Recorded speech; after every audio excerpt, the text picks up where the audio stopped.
मुंबई भारत की आर्थिक राजधानी और साथ ही साथ एक ऐसे उद्योग का ठिकाना जो दुनिया भर में प्रसिद्ध है। जी हां, बॉलीवुड की फिल्में दुनिया भर में मशहूर हैं। साथ ही साथ बॉलीवुड के अभिनेता विश्व के कोने कोने में जाने जाते हैं। बॉलीवुड के हीरो, हीरोइन और विलेन के अलावा एक और किरदार है जिसके बिना फिल्में अधूरी लगती हैं। वो जो दर्शकों को हंसाता है या फिर अपनी भोली भाली बातों से रुलाता भी है। जी हां, बात चल रही है कॉमेडियन की। महमूद जगदीप और केशव मुखर्जी से लेकर पेंटल असरानी और कादर खान ने ये किरदार बड़ा खूब निभाया है। लेकिन सही मायने में पिछले 2 दशक से एक ही है जो कॉमेडियन के किरदार में छाया हुआ है, जॉनी लीवर। जॉनी लीवर को बॉलीवुड का किंग ऑफ कॉमेडी कहा जाता है। मैं लोगों को हंसाता था, मगर हंसी मुझसे कोसों दूर थी। दौलत, शोहरत, नाम होने से इंसान खुश होगा ये जरूरी नहीं है। जब ये सारी चीजें मिलने के बाद जब आपको शांति नहीं मिलती तो कोई फायदा नहीं होता। मेरी जिंदगी में यही होता रहा। वो क्या है जिसने जॉनी लीवर की शांति को भंग कर दिया? वो जिसके चेहरे को देखते ही लोगों की आंखें चमक उठती हैं, हंसी के फुहारे फूटते हैं। उसके जीवन में ऐसा क्या घटा कि उसकी खुद की हंसी छिन गई? मैं जॉनी लीवर, मेरा असली नाम जॉन राव है। मैं आंध्र प्रदेश से हूँ। मेरे माता पिता बहुत पहले मुंबई आ चुके थे। मैं मुंबई में धारावी माटुंगा लेबर कैंप में रहता था। फिर 10 साल की उम्र में मैं किंग सर्कल में शिफ्ट हुआ। किंग सर्कल के स्लम्स में मैं रहता था। गरीबी में ज़िंदगी गुजारी हमने, मगर हंसी और खुशी में। हम लोग स्लम्स में रहते, झोपड़पट्टी में रहते थे। बारिश के दिनों में घर में पानी भर जाता था, घुटने तक पानी आ जाता था, और हम लोग सब बच्चे थे छोटे, खटिया पे बैठ जाते थे घर का सामान वगैरह लेकर के, और मेरे माँ बाप जो हैं वो बाल्टी से पानी बाहर निकालते थे। घर पूरा पानी से भरा हुआ था और मैं ऊपर खटिए पे खड़ा होकर के छोटा सा बर्तन लेके, क्योंकि ऊपर से भी पानी टपकता रहता था, तो वो पानी को पकड़ने की कोशिश करता था, खामा खा बैठे बैठे टाइम पास करने के लिए। तो छोटे से कटोरी में पानी को यूं पकड़ने की कोशिश करता था, ऐसे कभी ऐसे, कभी ऐसे, कैसे। तो इन्हीं हरकतों से कॉमेडी, डांस मेरे अंदर से निकला बाहर, क्योंकि मैं किसी इंस्टीट्यूट में या किसी एक्टिंग क्लास में तो नहीं गया। तुमने गॉड फादर का नाम सुना है? वो मैं नहीं हूँ। गॉड फादर पार्ट 2 का नाम सुना है? मैं वो भी नहीं हूँ। देखा जाए तो मेरा जो एरिया था किंग सर्कल, वो एक इंडिया के मैप की तरह था। हर तरह के, हर किस्म के लोग वहाँ थे। अलग अलग भाषाएं बोलने वाले लोग थे, और मुझे बचपन से ही लोगों की नकल करना, लोगों की कॉपी करना, ये इसकी आदत थी। लोग बड़ा एंजॉय करते थे, डांस वांस के प्रोग्राम्स किया करता था। ये करते करते करते 17 साल का हुआ। तो 17 साल का जब मैं हुआ तो स्टेज पर स्टैंड अप करना शुरू कर दिया, मिमिक्री के प्रोग्राम्स करने शुरू कर दिए, एक्टरों की आवाज़ें निकालना, ये सारी बातें थी। फिर जब मैं 18 साल का हुआ, मेरे पिताजी के यहाँ नौकरी पर लग गया। मेरे पिताजी हिंदुस्तान लीवर में काम करते थे। अब हिंदुस्तान लीवर में मैं काम करने लगा, 6 साल वहाँ नौकरी की, तो वहाँ भी मैं प्रोग्राम्स वगैरह करता था। तो वहाँ से मुझे लीवर नाम मिल गया। तो जॉन राव से मैं जॉनी लीवर हो गया। मेरी मक्के की रोटी, मेरा सरसों साग, मेरी तंदूरी चिकन, मेरे लस्सी का ग्लास। फिल्मों में मुझे जो ब्रेक मिला है वो 1980 में मैं कल्याण जी भाई के साथ उनके यहाँ बैठा हुआ था। कोई चेन्नई से प्रोड्यूसर आए थे, तो बोले कोई छोटा सा कॉमेडियन चाहिए था, 2-4 दिन का काम है। तो कल्याण जी भाई ने कहा कि यहाँ बैठा हुआ इसको ले जाओ। तो पहला ब्रेक मुझे चेन्नई जाके उस फिल्म में मैंने काम किया था। बहुत डरा हुआ था, मैं पहली बार कैमरा फेस करने जा रहा था, और इतना डर था कि मैं रात भर सो नहीं पाया, बुखार आ गया। और नेक्स्ट डे जब शूटिंग पे था तो मैं ट्रेन पकड़ के भागने की सोच रहा था और मैंने किसी तरह रुक के वहाँ काम किया। उस फिल्म का नाम था ये रिश्ता न टूटे। फिल्म का नाम ये रिश्ता न टूटे और नाम तो ऐसे ही कुछ था, लेकिन आज तक रिश्ता ऐसे ही टाइट है। वहाँ से करते करते करते करते शोज़ भी कर रहा हूँ, कुछ फिल्में भी कर रहा हूँ और वर्ल्ड टूर करना शुरू कर दिया। अमेरिका, इधर उधर पूरी दुनिया में घूमने का मौका मुझे मिला। गरीबी के झोपड़े को पीछे छोड़ जॉनी लीवर अमीरी के महलों में बस गए। सफलता, दौलत और शोहरत उनके कदमों को चूमने लगी। इंसान को अपनी पिछली जिंदगी नहीं भूलना चाहिए। मैं ये भूल गया कि मैं हिंदुस्तान में एक मजदूर था। हर एक का दिमाग खराब होता है, मेरा भी दिमाग खराब हुआ था। मुझे याद है मैं शोज़ के लिए एसटी बसों में सफ़र करता था। 3rd क्लास डिब्बे में मैं सफ़र करता था विदाउट रिजर्वेशन। अब उसके बाद जब आप फ्लाइट में उड़ने लगते हैं तो ज़मीन आसमान का फ़र्क हो जाता है। मैं घंटों सफ़र करता था, 36 घंटे 40 घंटे मुंबई टू दिल्ली। अब पौने 2 घंटे में आप दिल्ली जा रहे हैं फ्लाइट में, पौने 2 घंटे और 36 घंटे, बहुत फ़र्क होता है। अब देखिए ये पौने 2 घंटे की फ़्लाइट भी आधा घंटा लेट होता है तो हम बोलते हैं यार फ्लाइट डिले है यार, वेरी बैड, क्या एयरलाइंस है, वेरी डिले, लेट है, हम ऐसी बात करते हैं। और अब ये भूल जाते हैं कि 36-37 घंटे, कभी गाड़ी कहीं रुक गई तो 45 घंटे। और यहाँ 5 स्टार 7 स्टार होटलों में रहते हैं, बिजनेस क्लास फर्स्ट क्लास में आप सफ़र करते हैं। ज़मीन आसमान का फ़र्क होता है। जो हम तकलीफ़ों से उठे थे, अब अचानक आपको अच्छी चीज़ें मिल जाती हैं तो आपको उसकी आदत पड़ जाती है। अब पिछली ज़िंदगी आप भूल जाते हैं। अब जब आप शोहरत में होते हैं, सक्सेस आपको मिलती है तो आप अपने भूतकाल को, पास्ट को भूल जाते हैं। क्या दौलत और शोहरत ही सब कुछ है? क्या सफलता हासिल करने से हमें शांति मिल सकती है? जब आपके पास आपको सक्सेस मिलती है, पैसे आपके पास होते हैं, एक अच्छा घर होता है आपके पास, जब ये सारी चीज़ें मिलने के बाद जब आपको शांति नहीं मिलती तो कोई फायदा नहीं है। मैं बहुत शराब पीने लगा था। शराब मैं 1.5 बोतल पीता था। यहाँ से हम अमेरिका जब मुझे जाना होता था तो उस वक्त डायरेक्ट फ्लाइट नहीं होती थी, वाया लंदन जाना पड़ता था। 18-20 घंटे का सफ़र होता था। अब 20 घंटे के सफ़र में आपको तो बहुत ही बोर होना है। 2 घंटे की फ़्लाइट आपको भारी पड़ता है तो 20-22 घंटे की फ़्लाइट जो है वो आपको तो बहुत तकलीफ़ देगी। तो फोकट की दारू मिलती थी, एरोस्टेज आती थी हमारी, दारू लेके आ जाती थी। जब मैं शराब पीता था मेरी बीवी बहुत मुझसे नाराज़ होती थी, वो गुस्सा होती थी, झगड़ा होता था। वो मुझे शराब के लिए मना करती थी, मुझे गुस्सा आता था। मुझे और किसी बात पर गुस्सा नहीं आता था, शराब के लिए मत बोलो। मैं बचपन से मेहनत करके अपने आप में मैं खड़ा हूँ, मेहनत करके कमा के अपने बलबूते पे खड़ा हूँ। मैं अपनी औरत को नाराज़ किया, अपने बच्चों को दुख दिया, अपने माँ बाप को दुख दिया।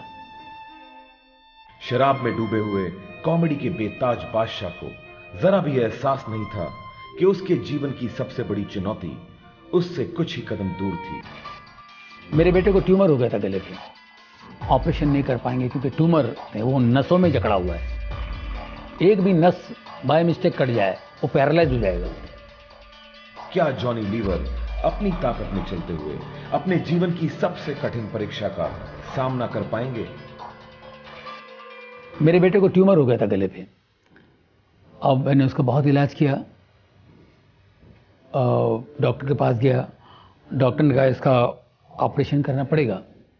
तो मैंने कहा कर दीजिए। बोले आप बेफिक्र रहो, 15 मिनट में इसको ठीक कर दूंगा, मैं ट्यूमर निकाल दूंगा और ये ठीक हो जाएगा। एक 10 मिनट के बाद ऑपरेशन थिएटर से कोई आता है और मुझसे कहता है कि डॉक्टर साहब आपको बुला रहे हैं। मैं ऑपरेशन थिएटर में जाता हूँ तो मेरा बेटा टेबल पे लेटा हुआ है और इतना बड़ा कट था उसका। और मैंने कहा जी क्या बात है? तो बोले ऑपरेशन नहीं कर पाएंगे क्योंकि ट्यूमर जो है वो निकाल नहीं सकते हैं, वो नसों में जकड़ा हुआ है, नसों के बीच में जकड़ा हुआ है और वो एक भी नस बाय मिस्टेक कट जाए तो वो पैरालाइज हो जाएगा, उसको लकवा हो सकता है, एक साइड से पूरा बदन खराब हो जाएगा। तो बोले क्या करना चाहिए? बोले बंद कर दो ऑपरेशन। तो फिर से स्टिच कर दिया उन्होंने, ऑपरेशन नहीं हुआ। डॉक्टर्स ने हाथ ऊपर कर दिए। जॉनी के सामने अपने इकलौते बेटे की जिंदगी का सवाल था। अब वो जो ट्यूमर है इतना सा था, वो इतना बड़ा हो गया 2 साल में। हमने होम्योपैथी, आयुर्वेदिक बहुत सा इलाज किया, कुछ नहीं, वो ट्यूमर इतना बड़ा हो गया। अब वो ना उससे ठीक हो रहा है आयुर्वेदिक से या होम्योपैथिक से, और ऑपरेशन के लिए भी नहीं जा सकते। 2 साल गुजर गए। पहला ऑपरेशन 2000 में था, अब ये 2002 तक का कुछ नहीं हुआ। हमने बहुत से बाबाओं के पास गए, स्वामियों के पास गए, कुंडली जो भविष्यवाणी करते हैं उनके पास गए, ये सब चीजें हुई। बच्चे के लिए एकलौता बेटा है, इसके लिए जो जहां बोले वहां जाते थे। उन सब ने कहा कि ऑपरेशन के लिए मत जाना, ऑपरेशन मत कराना, बच्चा चला जाएगा। और एक कुंडली वाला ने तो कहा था कि 2002 तक ही आपका बच्चा है, उसके बाद आपका बच्चा नहीं है। जब बाबा और तांत्रिक भी काम न आए तो जॉनी ने खुद को असहाय पाया। क्या उनकी सारी दौलत और शोहरत उनके बच्चे को नहीं बचा सकती थी? अब बच्चे से मैंने कहा, देख बेटा, अभी मैं कुछ नहीं कर सकता हूं, तुम्हें और कोई चीज चाहिए मैं तुम्हें दे सकता हूं, ये उसका काम है, मैं नहीं कर सकता हूं। क्या कोई ऐसी शक्ति है जो जॉनी लीवर के बेटे को बचाएगी? मेरे बच्चे को हर प्रेयर मीटिंग में हम ले जाते थे, कहीं से इसको हीलिंग मिल जाए। बहुत से लोग प्रेयर प्रार्थना करते थे, ये ट्यूमर निकल जाएगा, इसके गले पे ये ट्यूमर नहीं होगा। हमने कहा जी जी जी जी, लेकिन 2 साल तक हमने देखा कुछ नहीं हुआ। एक बार हम लोग अमेरिका गए थे, अमेरिका वगैरह घूम फिर के निकले। अब एक संडे हम लोग चर्च में गए, तो वहाँ मैं प्रेयर के लिए खड़ा था।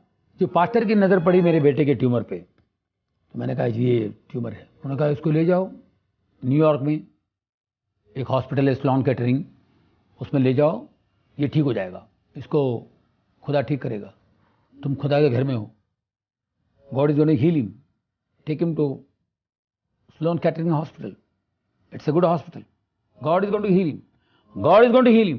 तो 2-3 बार उन्होंने बोला God is going to heal him. मैंने कहा जी जी जी। मुझे बहुत अच्छा लगा।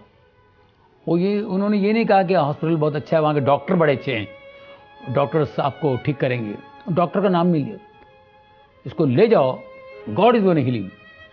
वो बात मुझे टच कर गई। क्या हम हमारी चंगाई के लिए परमेश्वर पर भरोसा कर सकते हैं? मैं बिल्कुल नरक में था, गलतियों में था, पाप में था। क्या आप मेरी प्रार्थना परमेश्वर सुनते हैं? और इतना बड़ा चमत्कार हो सकता है। क्या परमेश्वर पापियों की प्रार्थना को सुनता है? मेरी वाइफ ने कहा चेकअप क्यों करा रहे हैं आप, ऑपरेशन कराना पड़ेगा। और डॉक्टर ने कहा ऑपरेशन करे तो ये होगा, लकवा मारेगा, फलाना होगा, उसकी आंखों की रोशनी जाएगी, ये सब बातें थी। तो मैंने कहा देखो, डॉक्टर ने बोला ठीक है, लेकिन गॉड पे विश्वास करना बहुत ज़रूरी है, और जीसस हमारा जिंदा है।